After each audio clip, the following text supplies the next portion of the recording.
Yes, students, very good evening to you all present here and welcome to Enlightened Educator. So today we are having a what I can say discussion on a very important update, and along with that I'm going to tell you today we have released important questions that is based upon what I can say the EPC electronic principles and circuits ಗೆ ಸಂಬಂಧಪಟ್ಟಂತ important questions ಅನ್ನ ನಾವು release ಮಾಡಿದ್ದೀವಿ.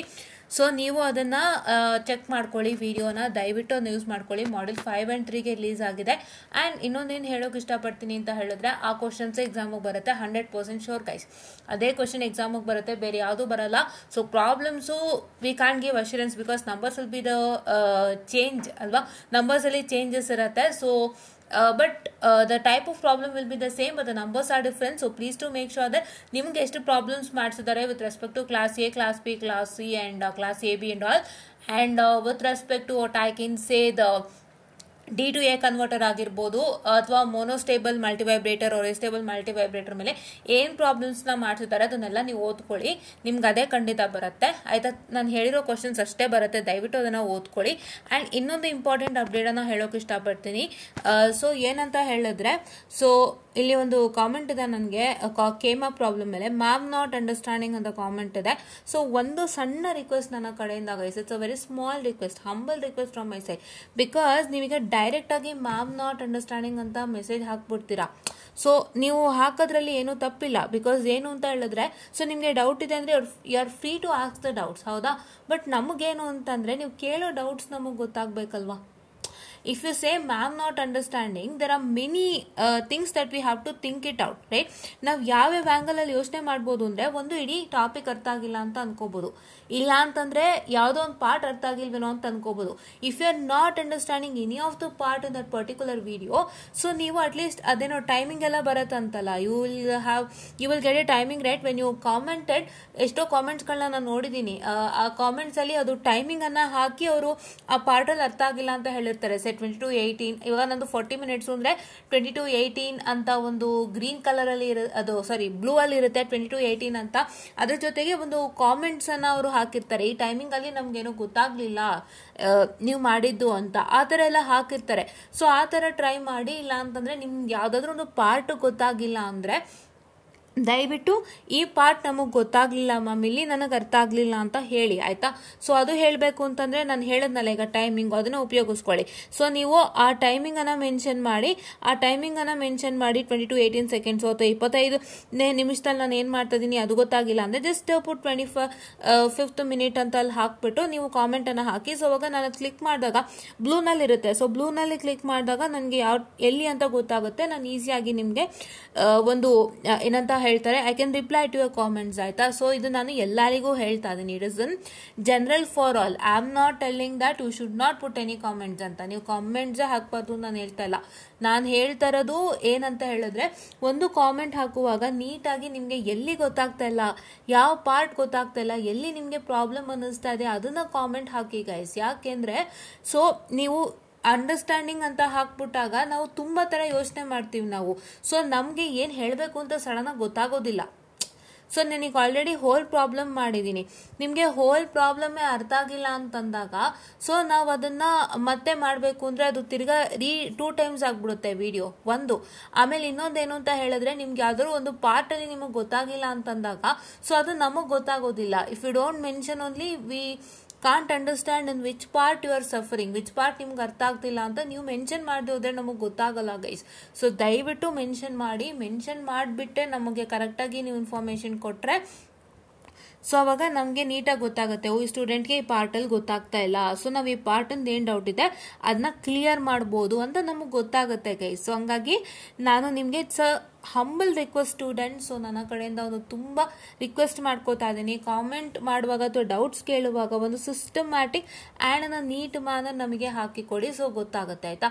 If you are not understanding the whole problem, ma'am whole problem ನಂಗೆ ಗೊತ್ತಾಗಿಲ್ಲ ma'am, ನನಗೆ ಸ್ವಲ್ಪ ಈ ವಿಡಿಯೋನಲ್ಲಿ ಏನು ಅಷ್ಟು ಕ್ಲೀನಾಗಿ ಗೊತ್ತಾಗ್ತಾ ಇಲ್ಲ ಅಂತ ಹೇಳಿದ್ರೆ, I will try to make sure that I am going to redo that video again in a simpler manner, ಆಯ್ತಾ. ನಿಮ್ಮ ಡೌಟ್ಸ್ನ ಯೂನಿವರ್ಸಲ್ ಅಂತ ತಗೊಂಡು ನಾನು ತುಂಬಾ ಸಿಂಪ್ಲರ್ ಮ್ಯಾನರ್ ಅಲ್ಲಿ ಮಾಡ್ಕೊಡ್ತೀನಿ, ಬಟ್ ನೀವು ಅದನ್ನ ನೀವು ಸ್ಪೆಸಿಫಿಕ್ ಆಗಿ ಮೆನ್ಷನ್ ಮಾಡಬೇಕಾಗುತ್ತೆ guys. I hope you understand me also, ಹೌದಾ. ಇವಾಗ ನೀವು ಮ್ಯಾಮ್ ನಾಟ್ ಅಂಡರ್ಸ್ಟ್ಯಾಂಡಿಂಗ್ ಅಂತ ಜಸ್ಟ್ ಹಾಕ್ಬಿಡ್ತೀರಾ. ಸೊ ಅವಾಗ ನಾವು ಎಲ್ಲ ಥರ ಪಾಸಿಬಿಲಿಟೀಸಲ್ಲಿ ಯೋಚನೆ ಮಾಡ್ತೀವಿ. ಬಟ್ ನಾವು ನಿಮಗೆ ಅದನ್ನ ಯೋಚನೆ ಮಾಡಿ ನಿಮ್ಮ ಡೌಟ್ನ ನಾವು ವಿಡಿಯೋ ಮುಖಾಂತರ ಕ್ಲಿಯರ್ ಮಾಡಿದಾಗ ನಿಮಗೆ ಅದರಲ್ಲಿ ನಿಮಗೆ ನಾವು ಹೇಳೋವಂಥ ಮ್ಯಾಟ್ರು ನಿಮಗೆ ಬೇಕಾಗ್ಬೋದು, ಬೇಡದೇನೂ ಇರ್ಬೋದು. ಬಿಕಾಸ್ ನಮಗೆ ನಿಮ್ಮ ಪಾರ್ಟ್ ಏನು ಅಂತ ಗೊತ್ತಿರಲ್ಲ, ನಿಮ್ಮ ಡೌಟ್ ಏನು ಅಂತ ಗೊತ್ತಿರಲ್ಲ, ಅಥವಾ ನೀವಲ್ಲಿ ಏನು ಅರ್ಥ ಮಾಡ್ಕೊಂಡಿಲ್ಲ ಅನ್ನೋದು ನಮಗೆ ಗೊತ್ತಾಗಲ್ಲ. ಸೊ ನಾವೇನೋ ನೀವು ಕೇಳಿದ್ರೆ ಜನರಲ್ ಆಗಿ ವಿಡಿಯೋ ಮಾಡಿಬಿಡ್ತೀವಿ ನಾವು ನಿಮ್ಮ ಕಾಮೆಂಟ್ಸ್ನ ಇಟ್ಕೊಂಡು. ಸೊ ಅವಾಗ ನಿಮಗೆ ಬೇಕಾಗಿರ್ಬೋದು, ಬೇಡದೇನೂ ಇರ್ಬೋದು, ಅಥವಾ ನಿಮ್ಗೆ ಯೂಸ್ ಆಗ್ಬೋದು, ಯೂಸ್ ಆಗದೇನೂ ಇರ್ಬೋದು. ಸೊ ಹಾಗಾಗಿ ನೀವು ಅದನ್ನೆಲ್ಲ ಮನಸ್ಸಿನಲ್ಲಿ ಇಟ್ಕೊಂಡು please to put a comment ಕ್ಲಿಯರ್ಲಿಪ್ಪ, ಆಯಿತಾ. ನೆಕ್ಸ್ಟ್ ಟೈಮ್ ಈ ಥರ ಮಾಡುವಾಗ ಕ್ಲೀನಾಗಿ ಕಾಮೆಂಟನ್ನು ಹಾಕ್ರಿ, ಆಯಿತಾ. ಸೊ ಅವಾಗ ನಮಗೆ ನಿಮ್ಮ ಪಾರ್ಟ್ನ ನಾವು ಈಸಿಯಾಗಿ ಅರ್ಥ ಮಾಡಿಕೊಂಡು ಡೌಟ್ಸನ್ನು ಕ್ಲಿಯರ್ ಮಾಡ್ಬೋದು, ಆಯಿತಾ. ಸೊ ಇದನ್ನು ನಾನು ಎಲ್ಲರಿಗೂ ಹೇಳ್ತಾ ಇದ್ದೀನಿ. ಯಾಕೆಂತಂದರೆ ಇವಾಗ ನಾವು ನಿಮಗೋಸ್ಕರ ಕಷ್ಟಪಟ್ಟು ಮಾಡಿದ್ದೀವಿ. ನನ್ನ ಏಮೇನು ನನ್ನ ವೀಡಿಯೋಸನ್ನು ನೋಡಿದಂಥ ಎಲ್ಲರೂ ಕೂಡ ಒಳ್ಳೆ ರಿಸಲ್ಟ್ಸ್ ತೊಗೋಬೇಕು ಅಂತ ಆಸೆ ನನಗಿದೆ, ಹೌದಾ. ಇವಾಗ ಯಾರೇ ನನ್ನ ವೀಡಿಯೋಸ್ನ ಫಾಲೋ ಮಾಡ್ತಿದ್ರಾ, ಯಾರೇ ನನ್ನ ವೀಡಿಯೋಸ್ನ ಕರೆಕ್ಟಾಗಿ ನೋಡ್ಕೊಳ್ತಾ ಇದ್ದೀರಾ, ಅದನ್ನು ಫಾಲೋ ಅಪ್ ಮಾಡ್ತಿದ್ದೀರಾ, ನಿಮ್ಮ ಕಾಮೆಂಟ್ಸ್ ಮುಖಾಂತರ ಗೊತ್ತಾಗುತ್ತೆ ಎಷ್ಟು ಜನ ನನ್ನ ವೀಡಿಯೋ ಫಾಲೋ ಅಪ್ ಮಾಡ್ತಿದ್ದೀರಾ ಅಂತ. ಪಾಪ ತುಂಬ ಸೀರಿಯಸ್ ಆಗಿ ವೀಡಿಯೋನ ಫಾಲೋ ಅಪ್ ಮಾಡ್ತಿದ್ದಾರೆ ಆ್ಯಂಡ್ ತುಂಬ ಯೂಟಿಲೈಸ್ ಮಾಡ್ಕೊಳ್ತಾ ಇದ್ದಾರೆ. ಅದಕ್ಕೆ ನಂಗೆ ತುಂಬ ಖುಷಿ ಇದೆ. ಸೊ ಹಾಗೆಯೇ ನಾನು ನಿಮಗೋಸ್ಕರ ನನಗೆ ಯಾರ್ಯಾರು ಯೂಟಿಲೈಸ್ ಮಾಡ್ಕೊಳ್ತಾರೆ ನನ್ನ ವೀಡಿಯೋಸ್ನ, ಯಾರ್ಯಾರು ನನಗೆ ತುಂಬ ಚೆನ್ನಾಗಿ ರೆಸ್ಪಾಂಡ್ ಮಾಡ್ತಾರೆ ಆ್ಯಂಡ್ ನನ್ನ ಹತ್ರ ಯಾರು ಒಳ್ಳೆ ಕಮ್ಯುನಿಕೇಷನ್ ಇಟ್ಕೊಂಡಿದ್ದಾರೆ ಕಾಮೆಂಟ್ಸ್ ಮುಖಾಂತರ, ಎಲ್ಲರಿಗೂ ನಾನು ಖಂಡಿತವಾಗಿ 100% ನ್ಯಾಯ ಒದಗಿಸೋಕೆ ಟ್ರೈ ಮಾಡ್ತಾ ಇದ್ದೀನಿ. ಆ್ಯಂಡ್ ನನ್ನನ್ನು ನಂಬಿಕೊಂಡು ಯಾರ್ಯಾರು ಸಬ್ಸ್ಕ್ರೈಬ್ ಮಾಡಿದ್ದಾರೆ ಅವರಿಗೂ ನಾನು ನ್ಯಾಯ ಒದಗಿಸೋಕ್ಕೆ ತಯಾರಿದ್ದೀನಿ ಆ್ಯಂಡ್ ಅದನ್ನ ನಾನು ಮಾಡ್ತಾ ಇದ್ದೀನಿ ಕೂಡ. ಬಟ್ ನೀವು ಅದೇ ರೀತಿ ಒಂದು ಕಾಮೆಂಟ್ ಅಥವಾ ಒಂದು ಡೌಟನ್ನು ಕೇಳುವಾಗ ಕ್ಲಿಯರ್ ಆಗಿ ಕೇಳಿರೋ, ಅದೊಂದೇ ನನ್ನ ಒಂದು ಹಂಬಲ್ ರಿಕ್ವೆಸ್ಟ್ ಅಂತ ಹೇಳೋದಕ್ಕೆ ಇಷ್ಟಪಡ್ತೀನಿ. ಸೊ ನಾನು ಈ ಚಾನಲ್ ಮಾಡ್ತಿರೋದೇ ನಿಮ್ಮೆಲ್ಲರಿಗೋಸ್ಕರನು. ಸೊ ಹೇಗೆ ಇಂಜಿನಿಯರಿಂಗು, ಹೇಗಿದೆ VTU ಆ್ಯಂಡ್ ನಿಮ್ಮ ಕಾಲೇಜ್ನಲ್ಲಿ ನೀವು ಎಷ್ಟೆಲ್ಲ ಸಫರ್ ಮಾಡ್ತೀರಾ, ಎಷ್ಟೋ ಸಲ ನೀವು ಮಿಸ್ಗೈಡು ಆಗೋಗ್ತೀರಾ ಸಬ್ಜೆಕ್ಟ್ ಬಗ್ಗೆ. ಮಿಸ್ಗೈಡ್ ಇನ್ ದ ಸೆನ್ಸ್ ನಿಮಗೆ ವೆರಿ ಬಿಗಿನಿಂಗಲ್ಲೇ ಕ್ಲಾಸಸ್ ಇಷ್ಟ ಆಗ್ತಿಲ್ಲ ಅಂದರೆ ನೀವು ಎಲ್ಲೋ ಹೋಗ್ಬಿಡ್ತೀರಾ ಅಂದರೆ ನಿಮ್ಗೊಂಥರ your mind will be say like, oh ಈ ಸಬ್ಜೆಕ್ಟಾ ಏನೂ ಅರ್ಥ ಆಗ್ತಾಯಿಲ್ಲ, ಫಸ್ಟ್ ಮಾಡ್ಯೂಲೇ ನಂಗೆ ಗೊತ್ತಾಗ್ತಾ ಇಲ್ಲ, ಇನ್ನು ಇಡೀ ಸಬ್ಜೆಕ್ಟ್ ಹೆಂಗೆ ಅಂತ ನೀವು ತುಂಬ ಜನ ಯೋಚನೆ ಮಾಡ್ತೀರಾ ಗೈಸ್. ಆ ಥರ ಎಲ್ಲ ಯೋಚನೆಗೆ ಹೋಗ್ಬಿಡ್ತೀರಾ ಆ್ಯಂಡ್ ನಿಮಗೆ ಎಕ್ಸಾಮ್ ಟೈಮಲ್ಲಿ ಅದು ಕಷ್ಟ ಆಗುತ್ತೆ. ಮತ್ತು ಕೆಲವೊಂದು ಸಬ್ಜೆಕ್ಟ್ ಸ್ಪೆಷಲಿ ನೆಟ್ವರ್ಕ್ ಅಂತೂ ನಿಮಗೆ ಕ್ಲೀನಾಗಿ ಟೀಚಿಂಗ್ ಆಗಿಲ್ಲ ಅಂದರೆ ನೀವು ಯಾವ ಮಟ್ಟದ ಒಂದು ಥಿಂಕಿಂಗ್ ಹೋಗ್ತೀರಾ ಆ್ಯಂಡ್ ಯಾವ ಮಟ್ಟದ ಒಂದು ಏನಂತ ಹೇಳ್ತಾರೆ ಒಂದು ಟೆನ್ಷನ್ಗೆ ಹೋಗ್ಬಿಡ್ತೀರಾ ಅಂತ ನಂಗೆ ತುಂಬ ಚೆನ್ನಾಗಿ ಗೊತ್ತು. ಸೊ ಅದನ್ನೆಲ್ಲ ಮನಸ್ಸಿನಲ್ಲಿ ಇಟ್ಕೊಂಡು ನಿಮ್ಗಾಗಿ ವಿಡಿಯೋ ಮಾಡ್ತೀನಿ. ಸೊ ಅದಕ್ಕಾಗಿ ನೀವು ಇದೊಂದು ಸಣ್ಣ ಕೆಲಸ ಮಾಡಿ ಗೈಸ್, ದಯವಿಟ್ಟು ನನ್ನ ವೀಡಿಯೋಸ್ನ ವಾಚ್ ಮಾಡಿ. ನನ್ನ ಡೌಟ್ಸ್ ಇತ್ತು ಅಂದರೆ ಕ್ಲೀನಾಗಿ ನನಗೆ ಈ ಭಾಗದಲ್ಲಿ ಡೌಟ್ ಇದೆ ಮ್ಯಾಮ್, ಇದು ಗೊತ್ತಾಗ್ತಾ ಇಲ್ಲ ಅಂತ ಹಾಕ್ರಿ. ನಾನು ನಿಮ್ಮ ಯಾವ ಪಾರ್ಟಲ್ಲಿ ಡೌಟ್ ಇದೆ ಅದನ್ನ ನೀಟಾಗಿ ನಾನು ಕ್ಲಿಯರ್ ಮಾಡ್ಕೊಡ್ತೀನಿ, ಆಯಿತಾ. I hope you got it. And ಇದೇ ಹುಡುಗ ಇನ್ನೊಂದು ರಿಪ್ಲೈಯನ್ನು ಮಾಡಿದ್ದಾರೆ. ಸೊ ಇವರಿಗಾಗಿ ವಿಡಿಯೋ ಮಾಡ್ತಾ ಇದ್ದೀನಿ. Specially I am making a video for this. And ನಾನು ಅಲ್ಲೊಂದು ರಿಪ್ಲೈ ಮಾಡಿದ್ದೆ ನೋಡಿ, ನೀವು ರಿಪ್ಲೈನ ನೋಡಿಕೊಂಡು ದಯವಿಟ್ಟು ನನಗೆ ಬೇಗ ರಿಪ್ಲೈ ಮಾಡಿ, ಆಯಿತಾ. ನಿಮಗೆ ನಾನು ರಿಪ್ಲೈ ಮಾಡೋಕ್ಕೆ ವೆಯ್ಟ್ ಮಾಡ್ತಾಯಿದ್ದೀನಿ, ನಿಮಗೆ ನಾನು ಟೀಚ್ ಮಾಡೋಕ್ಕೆ ವೆಯ್ಟ್ ಮಾಡ್ತಾ ಇದ್ದೀನಿ. ಸೊ ದಯವಿಟ್ಟು ನೀವು ರಿಪ್ಲೈ ಮಾಡಿ ವಾಪಸ್, ಆಯಿತಾ. ನೀವು ವಾಪಸ್ ರಿಪ್ಲೈ ಮಾಡೋದ್ರಿಂದ ನನಗೆ ನಿಮ್ಗೆ ಏನು ಡೌಟ್ ಇದೆ ಅದನ್ನ ಟೀಚ್ ಮಾಡ್ಕೊಡ್ಬೋದು, ನಿಮಗೂ ಅರ್ಥ ಆಗುತ್ತೆ ಆ್ಯಂಡ್ ನೀವು ತುಂಬ ಚೆನ್ನಾಗಿ ತಿಳ್ಕೊಳ್ತೀರಾ. ದಯವಿಟ್ಟು ಬೇಗ ರಿಪ್ಲೈ ಮಾಡಿ ಅಪ್ಪ, ಓಕೆನಾ. ಎಸ್. ಆ್ಯಂಡ್ ಇವರೇ ಇನ್ನೊಂದು ಕಾಮೆಂಟನ್ನು ಹಾಕಿದ್ದಾರೆ. ಸೊ ಇವರ ಕಾಮೆಂಟ್ ಏನು ಅಂತ ಹೇಳಿದ್ರೆ, ma'am I am from EC 3rd SEM EC branch, please upload computer organisation and architecture COA video for exam plan ಅಂತ. ಸೊ ಇದು ಏನು ಅಂತ ಹೇಳಿದ್ರೆ, ನನಗೆ ಇದು actually it's a new subject for me, ಆಯಿತಾ. ನನಗೆ ಹೊಸ ಸಬ್ಜೆಕ್ಟು, ಇದು ನಮಗೆ ಇರಲಿಲ್ಲ ನಾವು when we were studying. So ಹಾಗಾಗಿ ನಾನು ಏನೊಂದು ಸಜೆಷನನ್ನು ಕೊಡ್ತೀನಿ ಅಂದರೆ, ಇಟ್ ಈಸ್ ಲೈಕ್ ಎಷ್ಟೋ ಜನ ಪಾಪ ನನಗೆ 3rd SEM ಇಂಪಾರ್ಟೆಂಟ್ ಕೊಡಿ, ಬೇರೆ ಬೇರೆ ಬ್ರಾಂಚಸ್ಸಿಂದೆಲ್ಲ ಕೇಳಿದ್ದೀರಾ, ತುಂಬ ಜನ ಕೇಳಿದ್ದಾರೆ ಬೇರೆ ಬ್ರಾಂಚಸ್ಸಿಂದ. ಒಂದು ಹುಡುಗ ಅಂತೂ I was waiting for important topics ಅಂತೆಲ್ಲ ಹಾಕಿದ್ರು. ಅವ್ರನ್ನ ನಾನು ವಾಪಸ್ ಕೇಳುವಾಗ he just told that I am from CS. So I am from CS ಅಂತ. ಸೊ ಹಾಗಾಗಿ ಏನಾಯಿತು ಅಂತ ಹೇಳಿದ್ರೆ, ಎಷ್ಟೋ ಜನ ನಮ್ಮ ಕೇಟು 3rd SEM ಇಂಪಾರ್ಟೆಂಟ್ ಕೇಳ್ತಿರ್ತೀರ, ಬಟ್ ನಮಗೆ ಕೆಲವೊಂದು ಸಬ್ಜೆಕ್ಟ್ ಗೊತ್ತಿರತ್ತೆ, ಕೆಲವೊಂದು ಗೊತ್ತಿರಲ್ಲ. ಸೊ ಹಾಗಾಗಿ ನಾನು ಅದಕ್ಕಾಗಿ ಒಂದು ಪರ್ಮನೆಂಟ್ ಸೊಲ್ಯೂಷನನ್ನು ತಂದಿದ್ದೀನಿ ಗೈಸ್.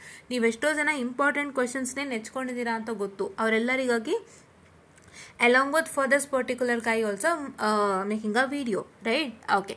ಸೊ ಏನು ಅಂತ ಹೇಳಿದ್ರೆ, ಫಸ್ಟ್ ಕೆಲಸ ನೀವೇನು ಮಾಡಬೇಕು ಗೊತ್ತಾ, ಫಸ್ಟ್ ಕೆಲಸ ನೀವು ಕ್ವಶನ್ ಪೇಪರ್ಸ್ ಇಟ್ಕೋಬೇಕು. ಒಂದು 4-5 ವರ್ಷದ ಕ್ವಶನ್ ಪೇಪರ್ ಇಟ್ಕೊಳ್ಳಿ, ಯಾವುದೇ ಸಬ್ಜೆಕ್ಟ್ ಆದರೂ. ಇಟ್ ಇಸ್ ನಾಟ್ ಫಾರ್ COAಗೆ ಅಂತಲ್ಲ, ಎಲ್ಲ ಸಬ್ಜೆಕ್ಟ್ಗೂ ಅಪ್ಲೈ ಆಗುತ್ತೆ ಗೈಸ್. ನೀವು ಯಾವುದೇ ಬ್ರಾಂಚ್ ಆಗಿರಿ, ಯಾವುದೇ ಸೆಮ್ ಆಗಿರಿ, ಅಥವಾ ಯಾವುದೇ ಒಂದು ಸಬ್ಜೆಕ್ಟನ್ನು ಓದ್ತಾರಿ, ಎಲ್ಲದಕ್ಕೂ ಅಪ್ಲಿಕೇಬಲ್ ಆಗುತ್ತೆ. It's applicable for all sem all branch all subject guys, ನೆನ್ಪಿಟ್ಕೊಳ್ಳಿ, all sem, all branch, all subject. ಹೌದಾ? ಓಕೆ. ಸೊ ನಾನು ಯಾಕೆ ಅವ್ರ ಡೌಟನ್ನು ತೊಗೊಂಡೆ ಯೂನಿವರ್ಸಲ್ ಆಗಿ ಅಂತ ಹೇಳಿದ್ರೆ, ತುಂಬ ಜನಕ್ಕೆ ನಾನು ಹೇಳ್ದಂತೆ ಬೇರೆ ಬೇರೆ ಒಂದು ಸಬ್ಜೆಕ್ಟು ಇಂಪಾರ್ಟೆಂಟ್ ಕೇಳ್ತಿದ್ರಿ, ಬಟ್ ನಂಗೆ ಅದು ಗೊತ್ತಿರಲಿಲ್ಲ. I mean I don't had any idea on that. So ಅದಕ್ಕಾಗಿ ನಾನು ರಿಸರ್ಚ್ ಮಾಡಿ ಮಾಡಬೇಕು ಅಂದರೆ it takes a lot of time guys. ಹೌದಾ? ಈಗ ಇ ಪಿ ಸಿನೇ ಇಟ್ ಈಸ್ ಲೈಕ್ ನಮಗೆ ಏನು ಅಂದರೆ, ನಾವು ಓದಿರೋದೇ ಮಾಡ್ಯೂಲ್ಗಳನ್ನೆಲ್ಲ ತೆಗೆದೋರಿಲಿ ಒಂದು ಇಷ್ಟು ಸೇರಿಸಿ ಒಂದು ಸಬ್ಜೆಕ್ಟನ್ನು ಮಾಡಿದ್ದಾರೆ. ನಾವು ಓದಿರೋಂಥ ಸಬ್ಜೆಕ್ಟ್ಸಿಂದಾನೇ ಒಂದೊಂದು ಮಾಡ್ಯೂಲ್ನ ಕಿತ್ತು ಇಲ್ಲಿ ಹಾಕಿ ನಿಮಗೆ ಒಂದು ಸಬ್ಜೆಕ್ಟ್ ಅಂತ ಕ್ರಿಯೇಟ್ ಮಾಡಿದ್ದಾರೆ. ಸೊ ಹಾಗಾಗಿ ನನಗೆ ಅಷ್ಟೊಂದು ಟೈಮ್ ಆಗಲಿಲ್ಲ E P C important questions ನಿಮಗೆ ಕೊಡಲಿಕ್ಕೆ. ಬಟ್ ಏನು ಅಂತ ಹೇಳಿದ್ರೆ, ಯಾವ್ದಾದ್ರು ಹೊಸ ಸಬ್ಜೆಕ್ಟ್ ಅಂತಂದಾಗ we need to have an idea on that particular subject. ಒಂದು ಮಾಡ್ಯೂಲ್ ಮೇಲೆ ಐಡಿಯಾ ಇರಬೇಕು ನಮಗೆ. ಆ್ಯಂಡ್ ಆ ಮಾಡ್ಯೂಲ್ ಹೇಗಿದೆ ಅಂತ ನಮ್ಗೆ ಐಡಿಯಾ ಇತ್ತು ಅಂದರೆ ನಿಮ್ಗೆ ಈಸಿಯಾಗಿ ಹೇಳ್ಬೋದು, ಈ ಮಾಡ್ಯೂಲ್ ಓದ್ರೋ ಫಸ್ಟು, ಆಮೇಲೆ ಇನ್ನೊಂದು ಮಾಡ್ಯೂಲ್ ಓದ್ರೋ ಫಸ್ಟು ಅಂತ. ಸೊ ಹತ್ರ ನಾನು ಹೇಳ್ಬೋದು. ಸೊ ಬಟ್ ಅದರ ಐಡಿಯಾ ನನಗೆ ಇಲ್ಲಿರೋ ಕಾರಣ ಹಲವಾರು ಸಬ್ಜೆಕ್ಟ್ಗೆ ಒಂದು ಬೇಸಿಕ್ ಪ್ಲಾನನ್ನು ತಂದಿದ್ದೀನಿ. ಬೇಸಿಕ್ ಪ್ಲಾನಿಂದ ನೀವು ತುಂಬ ಒಳ್ಳೆ ರಿಸಲ್ಟ್ಸ್ ತೊಗೋಬೋದು ಗೈಸ್, ಆಯಿತಾ? ಸೊ ಏನು ಬೇಸಿಕ್ ಪ್ಲಾನ್ ಅಂತ ಹೇಳಿದ್ರೆ, ಕ್ವಶನ್ ಪೇಪರ್ಸ್ ಇಟ್ಕೊಳ್ಳಿ. ಎಷ್ಟು ವರ್ಷದ ಇಟ್ಕೊಳ್ಬೇಕು? You have to keep it ಒಂದು 5 years ಇಟ್ಕೊಳ್ಳಿ. 5 years ಇಟ್ಕೊಳ್ಳಿ. ಎಷ್ಟು ವರ್ಷದಿಂದ ಇದೆ ಅಂತ ನೋಡಿ. 5 years ಅಂದರೆ ಮ್ಯಾಮ್ 5 years ಕ್ವಶನ್ ಪೇಪರೇ ಸಿಗ್ತಾ ಇಲ್ಲ ಅಂತ ಅಂದ್ಕೊಳ್ಬೇಡಿ. ಕೆಲವೊಂದು ಸಬ್ಜೆಕ್ಟು ಹೊಸದಾಗಿ ಇಂಟ್ರೊಡ್ಯೂಸ್ ಆಗಿರುತ್ತೆ, ಅಥವಾ ಕೆಲವೊಂದು ಸಬ್ಜೆಕ್ಟು 1 ವರ್ಷ ಅಥವಾ 2 ವರ್ಷದ ಹಿಂದೆ ಇಂಟ್ರೊಡ್ಯೂಸ್ ಆಗಿರುತ್ತೆ. ಸೊ ಅವಾಗ ನಿಮ್ಗೊಂದು 2 ವರ್ಷ ಸಿಗ್ಬೋದು, ಆ ಥರ, ಆಯಿತಾ? ಆ್ಯಂಡ್ ಸೊ ಆ ಥರದ್ದು ಇಟ್ಕೊಳ್ಳಿ, ಆಯಿತಾ? ನಿಮ್ಮ ಸಬ್ಜೆಕ್ಟು ನಿಮ್ಮ ಸಬ್ಜೆಕ್ಟ್ ಹೇಗಿದೆ ಅದ್ರ ಮೇಲೆ. ಇವಾಗ ನೀವು ಓದ್ತಿರೋ ಸಬ್ಜೆಕ್ಟು ಲಾಸ್ಟ್ ಬ್ಯಾಚ್ ಎಲ್ಲ ಪ್ರೀವಿಯಸ್ ಬ್ಯಾಚ್ಗೆ ಒಂದು ಹೊಸ ಸಬ್ಜೆಕ್ಟ್ ಆ್ಯಡ್ ಆನ್ ಮಾಡಿದ್ರು ಅಂತ ಹೇಳಿದ್ರೆ ಏನು ಮಾಡ್ತೀರಾ, ನಿಮ್ಗೊಂದು 2 ವರ್ಷ ಮುಂಚೆ ಆ್ಯಡ್ ಆನ್ ಆಗಿತ್ತು ಅಂದ್ಕೊಳ್ಳಿ. ಈಗ ಫಾರ್ ಎಕ್ಸಾಂಪಲ್ ನಾನು ಕಂಪ್ಯೂಟರ್ ಆರ್ಗನೈಸೇಷನ್ ಆರ್ಕಿಟೆಕ್ಚರೇ ತೊಗೋತೀನಿ ಅವ್ರು ಕೇಳಿದ್ದು ಸಬ್ಜೆಕ್ಟ್ಗೆ.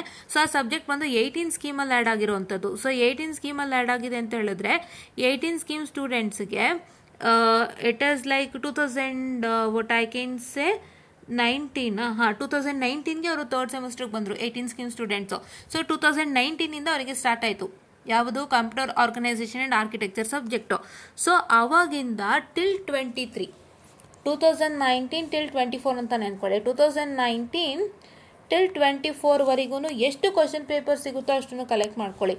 2019 ಅಂತ ಹೇಳಿದ್ರೆ ಅವರಿಗೆ ಏನಾಗುತ್ತೆ, ಇಟ್ ಈಸ್ ನಥಿಂಗ್ ಬಟ್ 2019 ಅಂದರೆ ಡಿಸೆಂಬರ್ ಜಾನ್ 2019 ಅಥವಾ ಜಾನ್ ಫೆಬ್ 2019. ಅದು ಯಾವಾಗ ಕಂಡಕ್ಟ್ ಮಾಡಿದ್ರು ಆವಾಗ. I hope it is Jan Feb, December January ಒಂದು ಅನ್ಕೋತೀನಿ. ಇಲ್ಲ, ಅದು ಕೋವಿಡ್ ಟೈಮಲ್ಲ, December January guys. December January 2019 conduct ಮಾಡಿರೋಂಥ ಎಕ್ಸಾಮು. ಮತ್ತು ಇನ್ನೊಂದು ಏನು ಅಂತ ಹೇಳಿದ್ರೆ, you will be having a question paper based upon what I can say June ತಿಂಗಳದು. ಸೊ ಜೂನ್ ತಿಂಗಳದು ಕ್ವಶನ್ ಪೇಪರ್ ಬಂದು ನಿಮ್ಗಿರುತ್ತೆ ಜೂನ್ ಜುಲೈ 2019 ಅಥವಾ ಜುಲೈ ಆಗಸ್ಟ್ 2019 ಪೇಪರ್ ಇರುತ್ತೆ.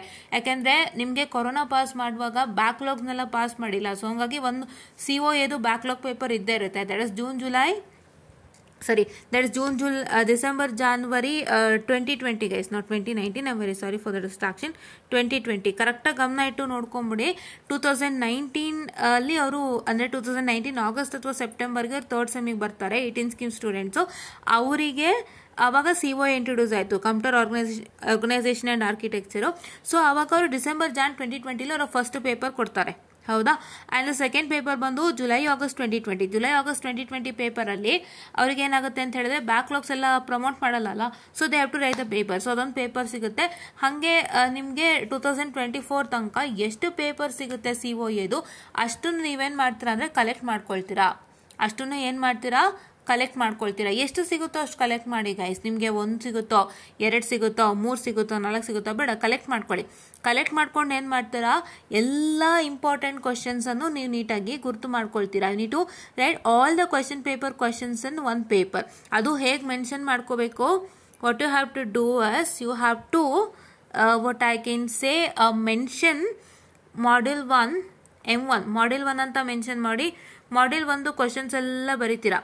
ನೆಕ್ಸ್ಟ್ ಮಾಡ್ಯೂಲ್ 2 ಅಂತ ಮೆನ್ಷನ್ ಮಾಡಿ, ಮಾಡ್ಯೂಲ್ 2ದು ಕ್ವಶನ್ಸ್ ಎಲ್ಲ ಬರೀತೀರಾ. ಇದೇ ಥರ ನೀವು ಮಾಡ್ಯೂಲ್ 3 ಅಂತ ಬರೆದು ಅದ್ರ ಕ್ವಶನ್ಸು, ಮಾಡ್ಯೂಲ್ 4 ಅಂತ ಬರೆದು ಅದ್ರ ಕ್ವಶನು, ಮಾಡ್ಯೂಲ್ 5 ಅಂತ ಬರೆದು ಅದ್ರ ಕ್ವಶನ್ ಎಲ್ಲ ಲೀಸ್ಟ್ ಮಾಡ್ಕೊಂಡು ಫಸ್ಟು ಓದ್ಕೊಳ್ತೀರಾ.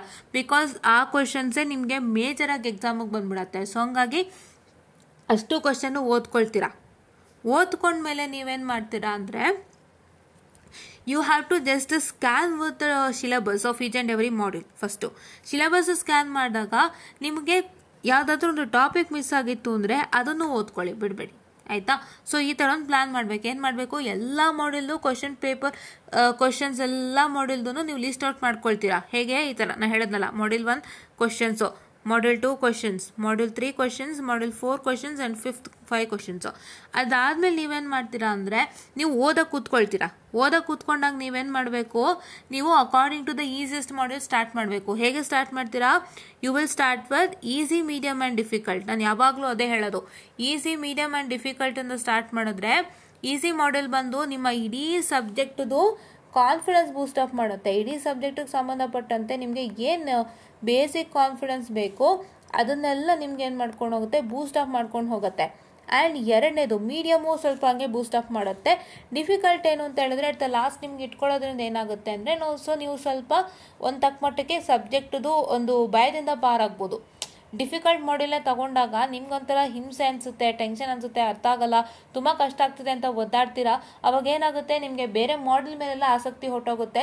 ಆ್ಯಂಡ್ ಬೇರೆ ಮಾಡ್ಯೂಲಲ್ಲಿ ಕೆಲವೊಂದು ಈಸಿ ಇರುತ್ತೆ, ಕೆಲವೊಂದು ಕಷ್ಟ ಇರುತ್ತೆ, ಕೆಲವೊಂದರಿಂದ ಒಳ್ಳೆ ರಿಸಲ್ಟ್ ಸ್ಕೋರ್ ಮಾಡ್ಬೋದು, ಕೆಲವೊಂದರಿಂದ ನೀವು ಒಳ್ಳೆ ರಿಸಲ್ಟ್ ಸ್ಕೋರ್ ಮಾಡೋಕ್ಕಾಗ್ದೇನೂ ಇರ್ಬೋದು, ಒಳ್ಳೆ ರಿಸಲ್ಟ್ ಸ್ಕೋರ್ ಮಾಡ್ಬೋದು ಕೆಲವೊಂದರಿಂದ. ಸೊ ಅವಾಗ ಏನಾಗುತ್ತೆ ಹೇಳಿ, ಅವಾಗ ನಿಮ್ಗೆ ಏನಾಗುತ್ತೆ ಅಂತ ಹೇಳಿದ್ರೆ ಯು ವಿಲ್ ಲೂಸ್ ಇಟ್. ಹೌದಾ. ಸೊ ಈಗ ಡಿಫಿಕಲ್ಟ್ ಮಾಡ್ಯೂಲ್ ಓದ್ತಾ ಇರ್ತೀರಾ, ನಿಮಗೆ ತುಂಬ ಕಷ್ಟ ಆಯಿತು, ಅರ್ಥ ಆಗಲಿಲ್ಲ, ಬಿಟ್ಬಿಡ್ತೀರಾ. ಬೇರೆ ಮಾಡ್ಯೂಲ್ ಬಗ್ಗೆನೂ ಹೋಪ್ಸ್ ಕಳ್ಕೊಳ್ತೀರಾ. ಬಟ್ ಅದರಲ್ಲಿ ಕೆಲವೊಂದು ಮಾಡ್ಯೂಲ್ ತುಂಬ ಈಸಿ ಇರುತ್ತೆ, ನಿಮಗೆ ಸ್ಕೋರಿಂಗೂ ಆಗಿರುತ್ತೆ. ಸೊ ಅಂಥದ್ದನ್ನೆಲ್ಲ ಮಿಸ್ ಮಾಡ್ಕೊಂಡಾಗ you will feel at the end like, ಅಯ್ಯೋ ನಾನು ಇದು ಕಷ್ಟ ಅಂದ್ಕೊಂಡೇ ಬಿಟ್ಬಿಟ್ಟೆ, ನೋಡಿದ್ರೆ ಅವೆಲ್ಲ ಸುಲಭ ಆಯಿತು, ನಂಗೆ ಮಾರ್ಕ್ಸ್ ಸಿಗ್ತಿತ್ತು ಅಂತ ಯೋಚನೆಗಳು ನಿಮಗೆ ಬರಬಾರ್ದು. ಇದಕ್ಕೋಸ್ಕರ ಈಸಿ, ಮೀಡಿಯಮ್, ಡಿಫಿಕಲ್ಟ್ಗೆ ಹೋಗಿ ಅಂತ ನಾನು ತುಂಬ ಹೇಳೋದು, ಆಯಿತಾ. ಓಕೆ. ಆ್ಯಂಡ್ ಆ ಥರ ಮಾಡ್ಕೊಳ್ಳಿ. ಆ ಥರ ಮಾಡ್ಕೊಂಡ್ಮೇಲೆ ನೀವೇನು ಮಾಡಬೇಕು ಅಂತ ಹೇಳಿದ್ರೆ, when you start studying with the easiest module, first ಆ ಮಾಡ್ಯೂಲ್ದು ಸಿಲೆಬಸ್ನ ಗುರ್ತಿಟ್ಕೊಳ್ಳಿ. ಸಿಲೆಬಸ್ನ ಗುರ್ತಿಟ್ಕೊಂಡು ನೀವು ಕ್ವಶನ್ಸ್ ಏನು ಲಿಸ್ಟ್ ಮಾಡಿದ್ದೀರಾ ಅದನ್ನು ಚೆಕ್ ಮಾಡ್ಕೊಳ್ಳಿ. ಅದನ್ನ ಚೆಕ್ ಮಾಡಿದಾಗ ನಿಮ್ಗೆ ಏನಾಗುತ್ತೆ ಅಂತ ಹೇಳಿದ್ರೆ, ಸೊ ನಿಮಗೆ ಯಾವ ಟಾಪಿಕಿಂದ ಕ್ವಶನ್ಸ್ ಕೊಟ್ಟಿದ್ದಾರೆ ಅಂತ ಗೊತ್ತಾಗುತ್ತೆ. ಅದಾದಮೇಲೆ ನೀವೇನು ಮಾಡಬೇಕು, the topic which is not given, ಯಾವ ಟಾಪಿಕ್ ಮೇಲೆ ಕ್ವಶನ್ಸ್ ಕೊಟ್ಟಿಲ್ಲ ಆ ಟಾಪಿಕ್ನೆಲ್ಲ ಒಂದು ಸಪ್ರೇಟಾಗಿ ಲಿಸ್ಟ್ ಮಾಡಿಕೊಂಡು ಅದಕ್ಕೆ ಸಂಬಂಧಪಟ್ಟಂತೆ ಏನು ಕೇಳ್ಬೋದು ಅಂತ ನೋಡ್ಕೊಂಡು ಅದನ್ನು ಓದ್ಕೊಳ್ಳಿ. ಯಾಕೆ, ನಾನು ಆವಾಗಲೇ ಹೇಳ್ದಂತೆ ಅವ್ರು ಎಷ್ಟೋ ಸತಿ ನಿಮ್ಮ ಕ್ವಶನ್ ಪೇಪರ್ನ ನೋಡ್ತಾರೆ, ನಿಮ್ಮ ಹಳೆಯ ವರ್ಷದ ಕ್ವಶನ್ ಪೇಪರ್ಸ್ಗಳೊಂದು ಸಬ್ಜೆಕ್ಟಿಗೆ ಸಂಬಂಧಪಟ್ಟಂತಹ ಹಳೆಯ ವರ್ಷದ ಕ್ವಶನ್ ಪೇಪರ್ಸ್ಗಳನ್ನೆಲ್ಲ ನೋಡ್ಬಿಟ್ಟು ಅವ್ರು ಏನು ಮಾಡ್ತಾರೆ ಅಂದರೆ, ನಾನು ಈ ಟಾಪಿಕನ್ನು ಜಾಸ್ತಿ ಕೊಟ್ಟಿಲ್ಲ, ಈ ಟಾಪಿಕ್ನ ನಾನು ಯಾವತ್ತೂ ಕೊಟ್ಟಿಲ್ಲ ಅಲ್ವಾ, ಸೊ ಈ ಸತಿ ಅದನ್ನ ಇನ್ಕ್ಲೂಡ್ ಮಾಡ್ತೀನಿ ಅಂತಲೂ ಮಾಡ್ಬೋದು. Because it the find that they are giving any repeated topics for ಎಕ್ಸಾಮ್ಗೆ ರಿಪೀಟೆಡ್ ಟಾಪಿಕ್ಸ್ ಎಲ್ಲ ರಿಪೀಟ್ ಮಾಡ್ತಿದ್ದಾರೆ ಅಂತ ಹೇಳಿದ್ರೆ, ಸೊ ಅವ್ರು ಏನು ಮಾಡ್ತಾರೆ ಗೊತ್ತಾ, what they do is that they will try to omit that for some time. Why, because they will see that I have not given this question, ಈ ಕ್ವಶನ್ ನಾನು ಕೊಟ್ಟಿಲ್ಲ ಅಂತ ಹೇಳಿ ಕೊಟ್ಟಿಲ್ಲದೆ ಇರೋ ಕ್ವಶನ್ಸ್ನ ಕೊಡೋಣ, ಎಷ್ಟು ಸತಿ ರಿಪೀಟೆಡ್ ಕ್ವಶನ್ಸ್ ಕೊಡೋದು ಅಂತ ಹೇಳಿ ಕೊಟ್ಟಿಲ್ಲದೆ ಇರೋ ಕ್ವಶನ್ಸನ್ನು ಕೊಡುವಂಥ ಸಾಧ್ಯತೆ ಇದೆ ಕೈ. ಸೊ ಹಾಗಾಗಿ ನೀವೇನು ಮಾಡ್ತೀರಾ ಅಂತ ಹೇಳಿದ್ರೆ first thing what you suppose to do is you are going to study the important questions. After that then you are going to study the non-important questions are the questions which are not asked in the exam. ಯಾವ topic ಮೇಲೆ ಕ್ವಶನ್ಸೇ ಕೊಟ್ಟಿಲ್ಲ ಅದನ್ನು ಓದ್ಕೊಳ್ತೀರಾ for safer side. If that happens to come then you should not regret. ಹೌದಾ. Okay. ಅದೇ ಥರ ಮೀಡಿಯಮ್ಗೂ ಪ್ಲಾನ್ ಮಾಡ್ಕೊಳ್ತೀರಾ. ಮೀಡಿಯಮ್ಗೂ ಅದೇ ಥರ ನೀವು ಸಿಲೆಬಸ್ ಚೆಕ್ ಮಾಡ್ಕೊಳ್ತೀರಾ, ಕ್ವಶನ್ಸ್ ಚೆಕ್ ಮಾಡ್ಕೊಳ್ತೀರಾ, ಲೀಸ್ಟ್ ಮಾಡಿರೋದನ್ನ ಚೆಕ್ ಮಾಡ್ಕೊಂಡಾಗ ನಿಮಗೆ ಗೊತ್ತಾಗುತ್ತೆ ಯಾವ್ದು ಕೊಟ್ಟಿದ್ದಾರೆ ಯಾವ್ದು ಕೊಟ್ಟಿಲ್ಲ ಅಂತ. ಕೊಟ್ಟಿರೋದನ್ನ ಫಸ್ಟ್ ಓದ್ಕೊಳ್ಳಿ, ಕೊಟ್ಟಿಲ್ಲದೆ ಇರೋದನ್ನ ಆಮೇಲೆ ಓದ್ಕೊಳ್ಳಿ ಲಾಸ್ಟಲ್ಲಿ, ಆಯಿತಾ. ಅಂದರೆ ನೀವು ಹೆಂಗೆ ಓದಬೇಕು, ಆ ಮಾಡ್ಯೂಲ್ ಆಗ್ತಿದ್ದಂಗೆ ಮುಗಿಸ್ಬೇಕು, ಆ ಮಾಡ್ಯೂಲ್ಗೆ ಸಂಬಂಧಪಟ್ಟಂತೆಯೇ ವರ್ಕೌಟ್ ಮಾಡಬೇಕಾಗುತ್ತೆ. You need not to study at the end. ಕೆಲವ್ರು ಏನು ಮಾಡ್ತಾರೆ, ಇಡೀ ಕ್ವಶನ್ಸ್ ಎಲ್ಲ ಮಾಡ್ಯೂಲ್ದು ಕಂಪ್ಲೀಟ್ ಮಾಡಿಬಿಟ್ಟು ಎಂಡಿಗೆ ಹೋಗ್ಬಿಟ್ಟು ಏನು ಮಾಡ್ತಾರೆ, ಯಾವ್ದು ನಮಗೆ ಕೇಳಿಲ್ಲ ಎಕ್ಸಾಮ್ಗೆ ಅದನ್ನ ಓದೋಕ್ಕೆ ಕೂತ್ಕೋತೀರಾ. ಹಾಗಲ್ಲ, ನೀವು ಅದನ್ನ ಒಂದೊಂದು ಮಾಡ್ಯೂಲ್ ಆದಮೇಲೆ ಮಾಡಬೇಕು. ಈಗ ನೀವು ಮಾಡ್ಯೂಲ್ 1 ಓದ್ತಿದ್ದೀರಾ ಅಂದರೆ ಅದರದ್ದು ಕ್ವಶನ್ಸ್ ಎಲ್ಲ ಫಸ್ಟ್ ಕಂಪ್ಲೀಟ್ ಮಾಡಿ. ಆಮೇಲೆ ಯಾವ ಟಾಪಿಕಿಂದ ಕ್ವಶನ್ಸ್ ಕೊಟ್ಟಿಲ್ಲ ಅದೆಲ್ಲ ಲೀಸ್ಟ್ ಹಾಕಿರ್ತೀರ ಅಲ್ವಾ, ಅದನ್ನು ಆ ತಕ್ಷಣ ಫಿನಿಶ್ ಮಾಡ್ಕೊಳ್ಳಿ. ಅವಾಗ ಇಡೀ ಮಾಡ್ಯೂಲ್ ಕಂಪ್ಲೀಟ್ ಆಗುತ್ತೆ. ನಿಮಗೆ ಯಾಕೆ ಈ ಥರ ಒಂದು ಏನಂತ ಹೇಳ್ತಾರೆ differentiations, important question, non important question, the ಟಾಪಿಕಲ್ಲಿ ಡಿಫ್ರೆನ್ಸಿಯೇಷನ್ಸು ಅಂದರೆ ನಿಮಗೆ ಸ್ವಲ್ಪ ಧೈರ್ಯ ಬರಲಿ ಅಂತ. ಸೊ ಇಟ್ ಈಸ್ ಲೈಕ್ ನೀವು ಯಾವುದನ್ನೇ ಬ್ಲಾಂಕಾಗಿ ಓದೋ ಹಾಗಿಲ್ಲ. ಇಲ್ಲಿ ಬ್ಲಾಂಕಾಗಿ ಓದ್ಕೊಂಡು ನಾನು ಬರಿತೀನಿ ಅಂತಂದರೆ ಆಗೋದೇ ಇಲ್ಲ ಗೈಸ್. I've experienced. ಬ್ಲಾಂಕಾಗಿ ಓದಿ ನೀವು ಬರ್ಕೊಂಡು ಹೋಗ್ತೀನಿ ಅಂದರೆ ಯಾವ ಕಾರಣಕ್ಕೂ ಸಾಧ್ಯ ಇಲ್ಲ. ನಿಮ್ಗೆ at least minimalistic idea on question paper, minimalistic idea on important question and minimalistic ideas on non important questions ನಿಮಗೆ ಗೊತ್ತಿರಲೇಬೇಕು. ಆವಾಗಲೇ ನೀವು ಕ್ಲಿಯರ್ ಮಾಡ್ಕೊಳ್ತೀರಾ. ಅದೇ ಒಂದು ಒಂದು ನೆನ್ಪಿಟ್ಕೊಳ್ಳಿ, ಯಾವುದನ್ನು ಬೈ ಹ್ಯಾಟ್ ಮಾಡಬೇಡಿ. ಇಷ್ಟನ್ನೆಲ್ಲ ತಿಳ್ಕೊಂಡು ನೀವು ಓದಕ್ಕೆ ಕೂತ್ಕೊಂಡಾಗ don't by heart, understand the concept and learn so that it will go into head. ಹೌದಾ, ಅದೊಂದು ಮ್ಯಾಟರ್. ಓಕೆನಾ? ಸೊ ಇಷ್ಟನ್ನು ನೀವು ಮಾಡ್ಕೊಳ್ಳಿ. ಯಾವುದೇ ಸಬ್ಜೆಕ್ಟಿಗಾಗಲಿ, ಯಾವುದೇ ಬ್ರಾಂಚ್ಗಾಗಲಿ, ಯಾವುದೇ ಸೆಮ್ಗಾಗಲಿ ಅಪ್ಲೈ ಆಗುತ್ತೆ. ಎಲ್ಲ ಸಬ್ಜೆಕ್ಟ್ಗೂ ಇದನ್ನ ಫಾಲೋ ಮಾಡಿ ಗೈಸ್. ಎಸ್ಪೆಷಲಿ ಥಿಯರಿಗಂತೂ ಇದು ಖಂಡಿತ ಹೆಲ್ಪ್ ಆಗುತ್ತೆ. ಪ್ರಾಬ್ಲಮ್ಯಾಟಿಕ್ ಅಂತ ಹೇಳಿದ್ರೆ ನಾನು ಹೇಳ್ದಂತೆ ನೀವು ಲೀಸ್ಟ್ ಮಾಡ್ಕೊತೀರಾ. ಲೀಸ್ಟ್ ಮಾಡ್ಕೊಂಡ್ಮೇಲೆ ನಿಮಗೆ ಆ ಹೆಡ್ಲೈನ್ ಸೇಮ್ ಇರಬೇಕು, ಕ್ವಶ್ಚನ್ದು ಹೆಡ್ಲೈನ್ ಸೇಮ್ ಇರಬೇಕು, but number should be different or network should be different or the circuit should be different according to the subject. ಈಗ ನೆಟ್ವರ್ಕ್ ಅನಾಲಿಸಿಸ್ ನಾನು ಇಂಪಾರ್ಟೆಂಟ್ ಕ್ವಶನ್ಸ್ ವೀಡಿಯೋಸ್ ಮಾಡುವಾಗ ನಾನು ಏನು ಹೇಳಿದೆ, ತುಂಬ ಹೇಳಿದೆ ನಾನೇನಂತ, ನಿಮ್ಮ ಕ್ವಶನ್ ಸೇಮ್ ಇರಬೇಕು ಬಟ್ ನಿಮ್ಮ ನೆಟ್ವರ್ಕ್ ಸೇಮ್ ಇರಬೇಕು, ಡಯಾಗ್ರಾಮ್ ಸೇಮ್ ಇರಬೇಕು ಅಂತ ತುಂಬ ಹೇಳಿದೆ. ನನ್ನ ನೆನಪಿನಲ್ಲಿ ಇಟ್ಕೊಳ್ಳಿ.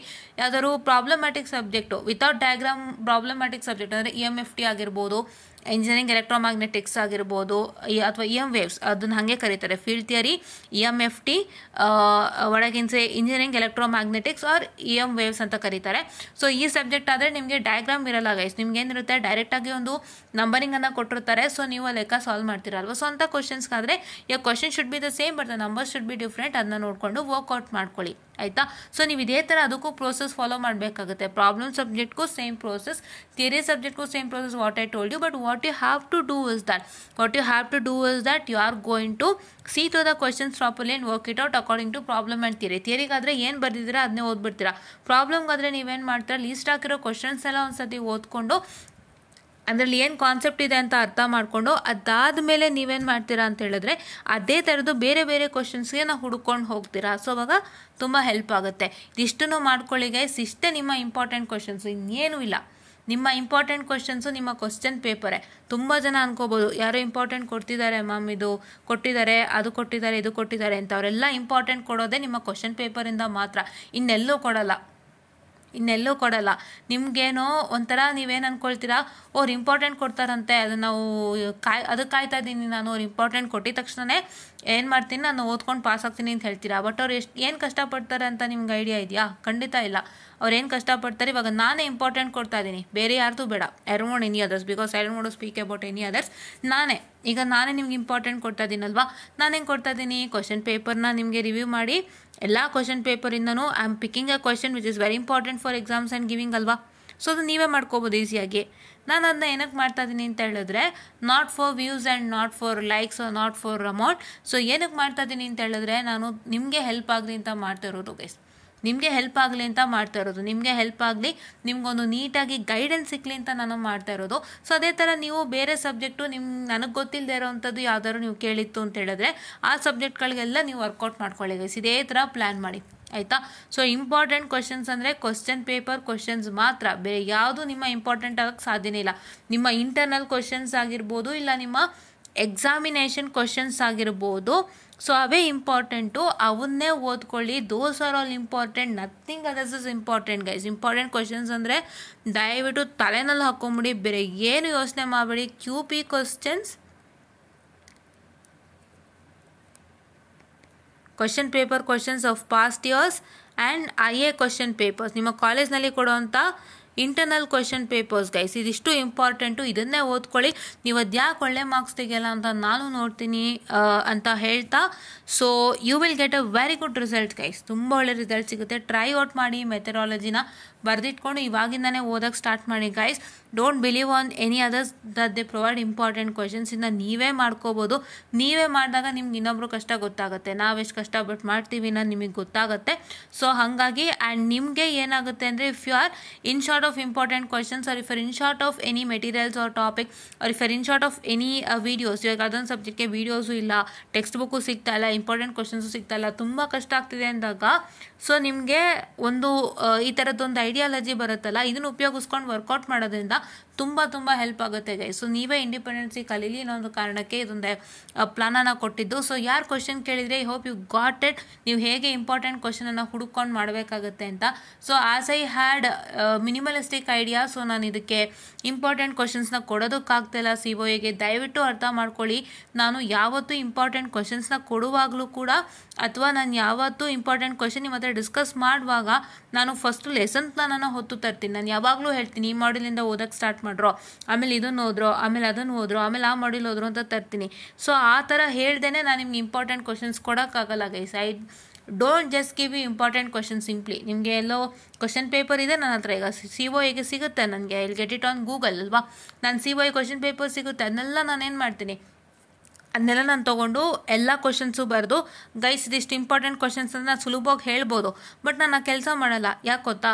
ಸೊ ನಿಮ್ಗೆ ಏನಾಗುತ್ತೆ ಅಂದರೆ ಎಷ್ಟೋ ಮಾಡ್ಯೂಲು ಸುಲಭ ಇರುತ್ತೆ, ಎಷ್ಟೋ ಮಾಡ್ಯೂಲ್ ಕಷ್ಟ ಇರುತ್ತೆ COAನಲ್ಲಿ. ಸೊ ಹಾಗಾಗಿ ನಾನು ನಿಮಗೆ 5 ಮಾಡ್ಯೂಲ್ನ ಆರ್ಡ್ರಾಗಿ ಓದಿ ಅಂತ ಹೇಳೋಕ್ಕಾಗಲ್ಲ ಅಲ್ವಾ. ಅದರಲ್ಲೂ ಕೆಲವು ಸುಲಭ ಇರುತ್ತೆ, ಕೆಲವು ಕಷ್ಟ ಇರುತ್ತೆ. ಸೊ ನಾನು ಏನು ಹೇಳಬೇಕು ನಿಮಗೆ, ಈ ಮಾಡ್ಯೂಲಿಂದ ಓದಿ, ಇಷ್ಟು ಕ್ವಶನ್ಸ್ ಓದಿ, ಆಮೇಲೆ ನೀವು ಬೇರೆ ಉಳಿಯೋದ್ರ ಬಗ್ಗೆ ಓದಿ ಅಂತೆಲ್ಲ ಹೇಳಬೇಕಾಗುತ್ತೆ. ಕೆಲವೊಂದು ಸೂಕ್ಷ್ಮ ವಿಚಾರಗಳು ನಿಮ್ಮ ಹತ್ರ ಶೇರ್ ಮಾಡಬೇಕಾಗುತ್ತೆ. ಅದೆಲ್ಲ ಶೇರ್ ಮಾಡಿದೆ I can't just directly right few of the questions which I get from the question paper and say that this is important questions guys ಓದಿ ಅಂತ ಹೇಳೋಕ್ಕಾಗಲ್ಲ ನನಗೆ. ಸೊ ಹಂಗಾಗಿ ನಾನು ಈ ಒಂದು ಐಡಿಯಾನ ಕೊಡ್ತಾ ಇದ್ದೀನಿ. ನೀವು ಟ್ರೈ ಮಾಡಿ, ಎಲ್ಲರೂ ಟ್ರೈ ಮಾಡಿ, ನಿಮಗೆ ತುಂಬ ಹೆಲ್ಪ್ ಆಗುತ್ತೆ ಇದನ್ನು ನೀವು ಟ್ರೈ ಮಾಡೋದ್ರಿಂದ you will be self independent and ಯಾವುದೇ ಕಷ್ಟದಲ್ಲೂ ಕೂಡ ನೀವು ಈ ಥರದೊಂದೆಲ್ಲ ಮಾಡ್ಕೊಳ್ಳೋಕ್ಕೆ ನಿಮಗೆ ಶಕ್ತಿ ಬರುತ್ತೆ. ಸೊ ಪ್ಲೀಸ್ ಡೂ ಇಟ್ ಅಂತ ಹೇಳ್ತಾ, ಆ್ಯಂಡ್ ನಾನು ಆಲ್ರೆಡಿ ಹೇಳ್ದಂತೆ ದಯವಿಟ್ಟು ಕಾಮೆಂಟ್ಸ್ನ ಕರೆಕ್ಟಾಗಿ ಹಾಕಿರೋ. ಆ್ಯಂಡ್ ಯಾರು ಕಾಮೆಂಟ್ ಮಾಡಿದ್ರಿ, ಸೊ ಇವಾಗ already wait let me check if comment okay ಇನ್ನೂ ಬಂದಿಲ್ಲ.